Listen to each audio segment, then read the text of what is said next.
Dostlar 4 portlu model axırı ki gəldi çıxdı. Deməli dünənləri aldım bu 4 portlu modeli. 4 portlu modelləri vaxtı ilə videosunu çəkib paylaşmışam. Bunlar haqqında məlumat da vermişəm.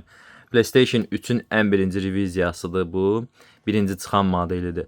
Bunlarda o vaxtı əlavə olaraq PlayStation 2-nin diskini birbaşa qoyurdun. Sırf bu 4 portlu modellərdədir. Bax 4 dənə USB portu. Bunların üstün cəhətlərindən deyim. İndi minus cəhəti də çoxdur. Yəni mənfi cəhəti daha çoxdur. Daha çoxdur deyəndə video kartındadır. O da elə əsas ən zəif nöqtəsidir. Deməli video kart bunlarda tez qızır və sıradan da tez çıxır. Bunları mən alıram. Bunda da hal-hazırda xarab vəziyyətdədir. Bu aparatda işləmir. Video kartı xarabdır. Poweri vurursan, sarı işıq verir, sönür, aşıqı ilə sönür. Deməli, bunları niyə görə əmələ gətirmək, təzədən video kart qoymaq, buna xərc çəkmək lazım olur. Çünki bu modeldə olan üstün funksiyalar, yəni bu modeldə olan üstün özəlliklər digər modellərin heç birində yoxdur. Müqayisə olaraq bununla 2500, Slim'in 2500 modelin müqayisə eləmək olar. O da, bu Slim də bundan geridə qalır. Niyə görə ki, bunların ən üstün cəhəti, hətta mənim məlumatıma görə tam məlumatım yoxdur. Kiminsə məlumatı varsa verə bilər, yaza bilər kommentdə. Hətta bunlarla serverləri belə sındırırdılar o vaxtı. İndi də mümkündür. Sadəcə olaraq oyun konsolunun o formada istifadə edən yoxdur. Nəsə belə bir məlumat eşitmişəm. Deməli bu konsol, burada əlavə çıxışları var, portları var. SD kart yeri var. Sonra PSP üçün PSP-dən kart çıxır. Bax onu qoyursan bura PSP-nin oyunlarını həm yaddaşa yaza bilərsən, həm də belə də kart vasitə. 3 dənə burada portları var. Sonra 4 dənə USB portu var. 4 dənə USB portu var. İçərisində quraşdırılmış zavod tərəfindən.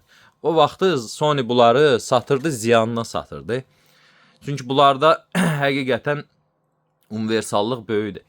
Deməli birbaşa qoyursan, ya sonradan hansısa bir jailbreak vasitəsilə, praşivka vasitəsilə yox ha. Diski, PlayStation 1-in diskini qoyursan buna, birbaşa açır. Özü də bunu yan çevirəndə PS düymə, burada bu işarə var ha. Bunu da belə yan çevirməlisən.